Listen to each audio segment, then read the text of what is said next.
Near, rip a hole in the sun. Welcome to Coom Powder. Why would you coom soft when you can coom louder? Yeah.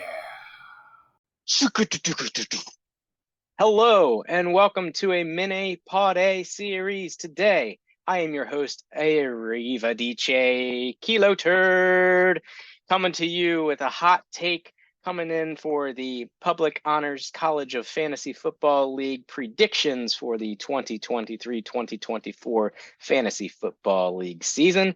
We're going to go through the predictions week over week and the final standings that we see at the end of the regular season, so we can look at who the playoff teams are going to be, who's getting that first round overall pick next year. We all know who that's going to be, but let's just have some fun with it.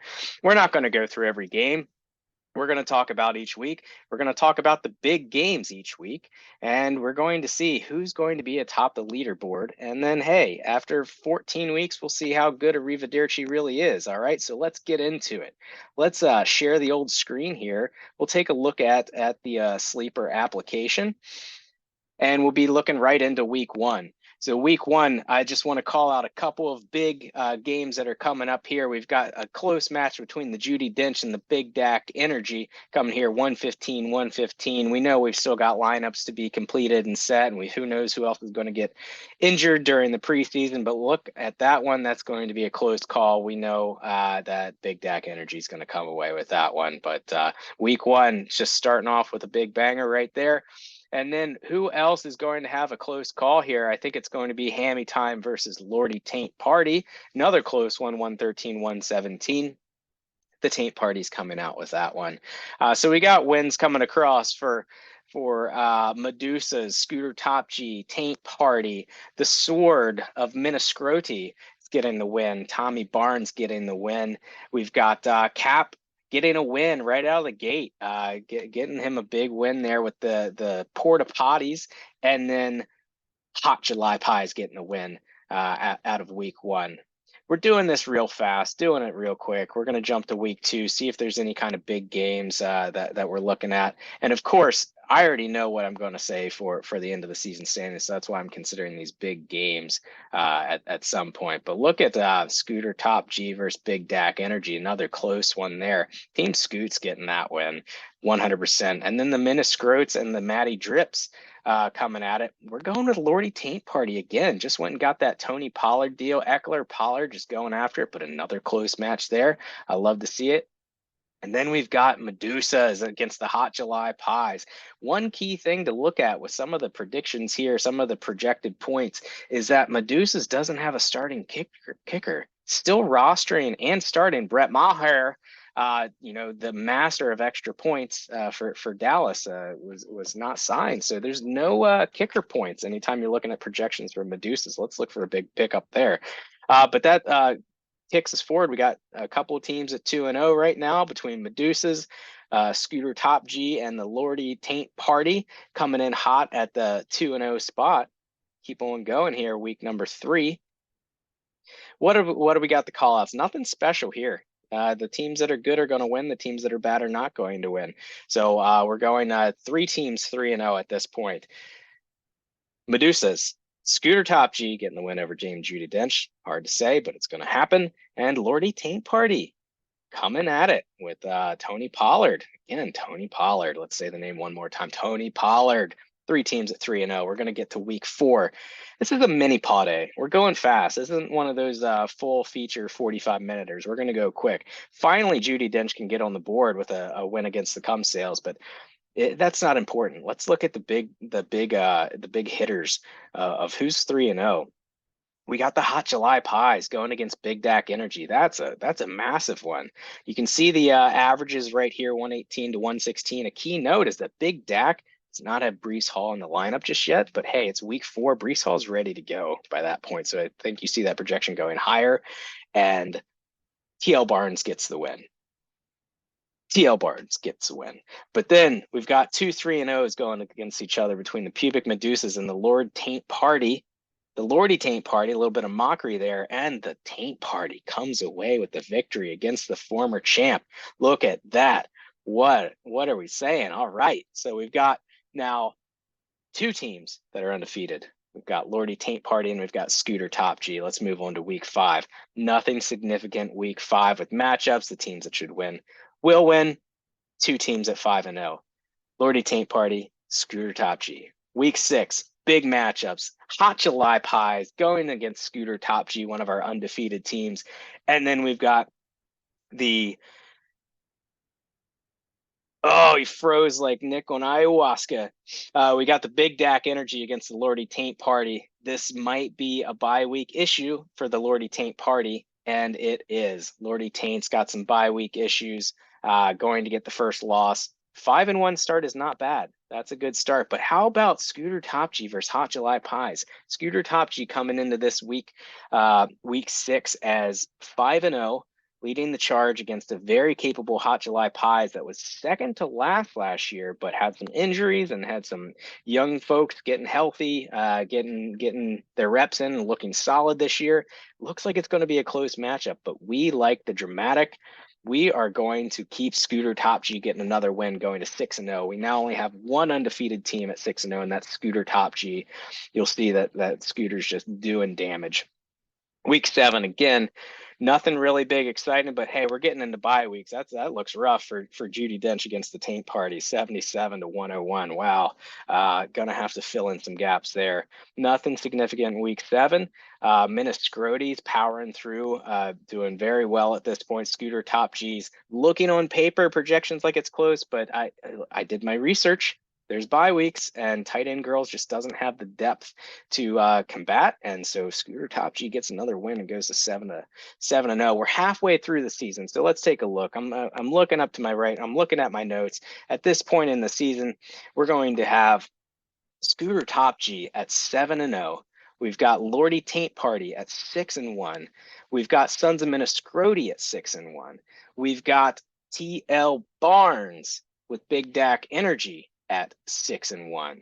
We got some people playing. We got the former champion, Pubic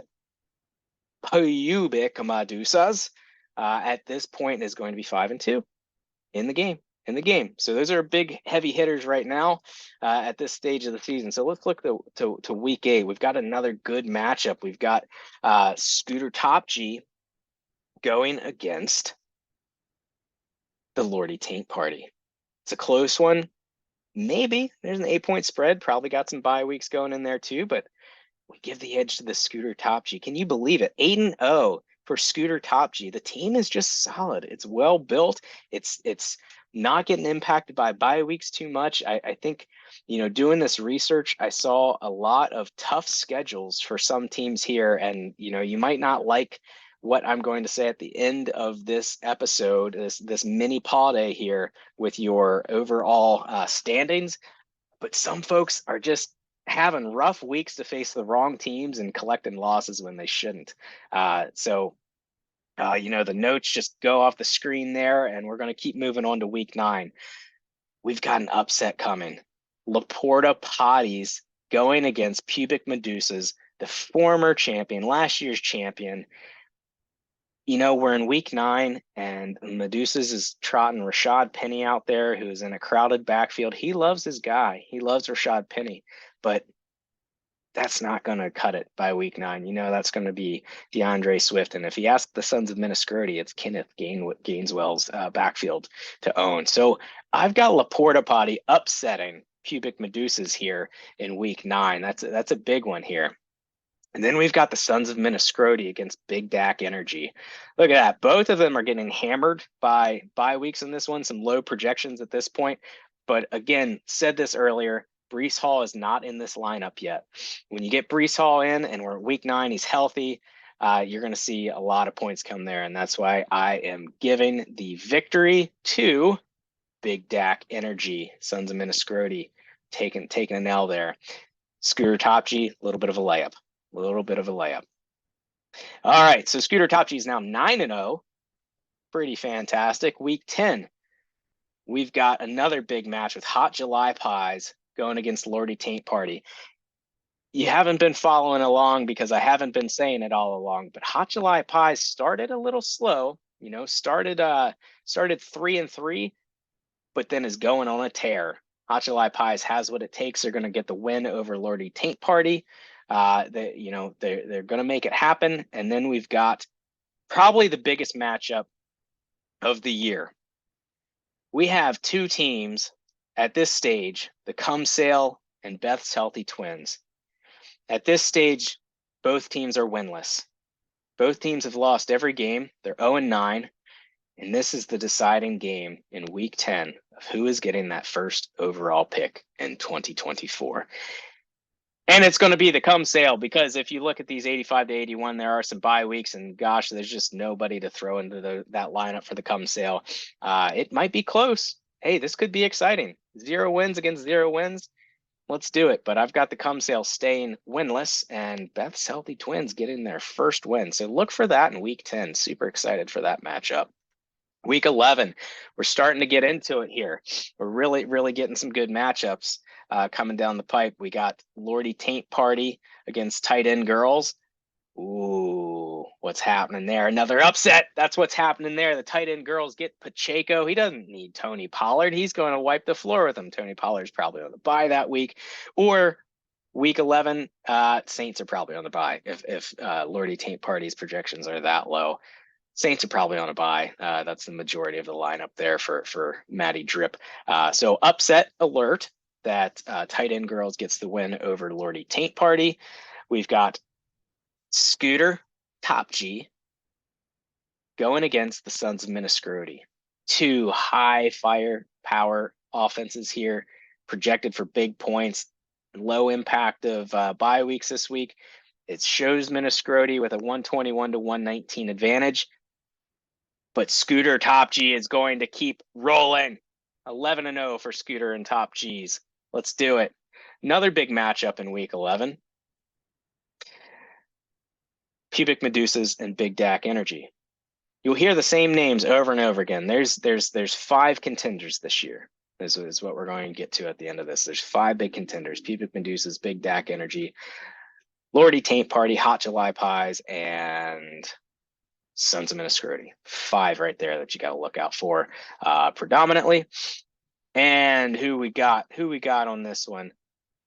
We got Big Dak Energy. Again, it's the Breece Hall effect coming in here. Breece Hall is going to add a lot there. But hey, I mentioned it earlier. Pubic Medusas is rostering and starting a unsigned kicker. So that's let's call it 7 to 10 points that you're missing out on in this projection. But I still got it going to Big Dak Energy. Big Dak Energy going on a run here. Hey, we're very close here. We're moving right through it. Week 12.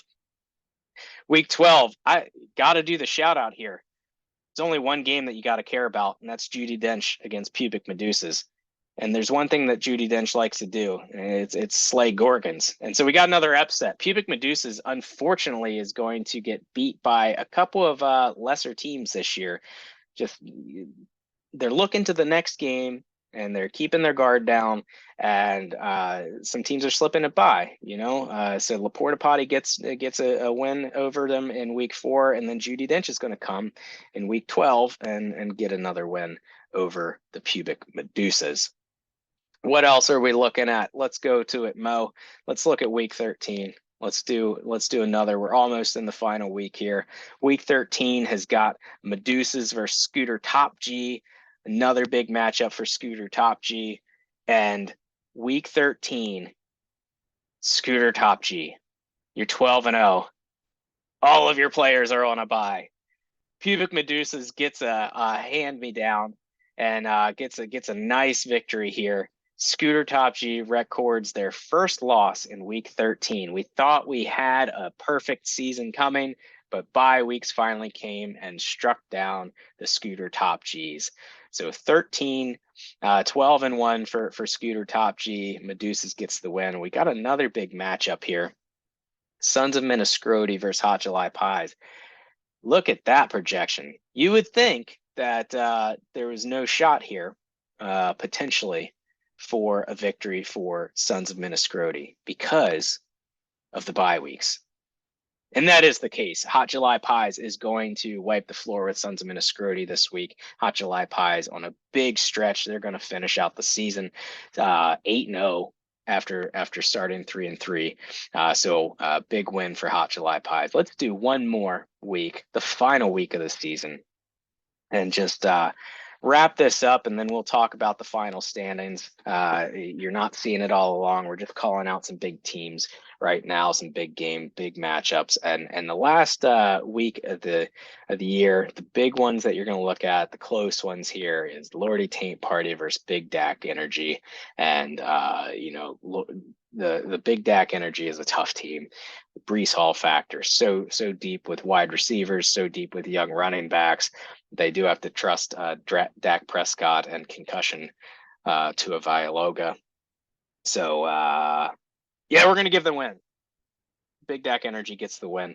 Wraps up the matchup. So if everybody remembers week 14, you're playing a team the second time. This is based off of last year's final standings. You line up with the team that you're essentially next to in your final standings of last year and play them a second time. Try to add a little parity year over year. So let's look at what our final standings are going to look like by the end of the year, according to Arrivederci Kilo Turd. So you can see Scooter Top G going to end at 13-1 after a nice 12-0 start. Big Dak Energy 13-1. Hot July Pies 11-3 after starting 3-3. Sons of Minnesota at 10-4. Medusa's 9-5 after a championship year. Taint Party 9-5 after a solid year last year, but some big changes going all in. Just a much better team than 9-5. If you ask me, it's just tough matchups and bye weeks. Judy at an 8-6, same as last year. Laporta Pot 6-8. Hammy Time 5-9. Tight end guys 5-9. Surprising a little bit after some of the trades, but got some good matchups. Can get the wins. Their tight end guys. I'll say the little side bet between Judy Dench and tight end guys. It's a little close for comfort going through this, but Judy got a couple wins late in the season here to close out that side bet. John Wilkes Tooth 4-10. All hail ESPN 4-10. Beth's Healthy Twins 1-13, and the Cum Sale 0-14. It's going to be a tough year for some people. It's going to be a great year for some others. I think you look at these top 5, maybe 6 if you leave Medusa in there. I've got Medusa in the top 6 on this one, but I think that's who you look at. These teams have really good matchups in the regular season, get them through to the playoffs, get them ranked high going into the playoffs, but then when they start facing off, I think it's anybody's ball game at that point. Again, tough bye weeks for some of these teams. Hammy Time, you got a good starting lineup, but when it comes to bye weeks, it's a tough fight. Laporta Potts, same thing. Tough in the running back department, really strong in wide receivers, so bye weeks really hurt. Judy D can get through the bye weeks, but according to Sleeper's projection, just doesn't have the firepower to compete with some of these other teams. Taint Party, I said it before, I'll say it again. A much better team than 9-5. So look at that team to be a surprise in the playoffs. Medusa's, I think, is putting a little too much energy on Rashad Penny in that extra flex position. We'll see how that goes. They've got the firepower up front with Hurts and McCaffrey and Derrick Henry, Amari Cooper, Mike Evans, getting a little old there in the wide receiver room. But we'll see if Rashad Penny can carry you through. These other 4 teams at the top just have that depth to fight through bye weeks, but also just some big scoring players on these squads. Scooter's wide receiver room with Lamar with a comeback year. Big Dak by far has the deepest team in our league. Can easily get through bye weeks. Hot July Pies has great depth at running back, which many teams do not. Young talent to get through that. And Minnesota is just going to come at you with Justin Jefferson and Tyreek Hill putting up 50 points probably just with those two every single week. That's it. It was a quick run through, quick rundown of Arrivederci Kilo Turds predicted standings at the end of the regular season for the Public Honors College of Fantasy Football League 2023. I don't know how you feel. I felt pretty good. Looked at everybody's rosters, checked all the bye weeks, looked at who you could slide in during those bye weeks. Barring any injuries, this is how it's going to be. All right, what do we do now? Say goodnight, Firm. Good night, Firm. Thank you for listening to the official podcast of the Public Honors College Fantasy Football League. Coom quickly, coom often, and coom loud.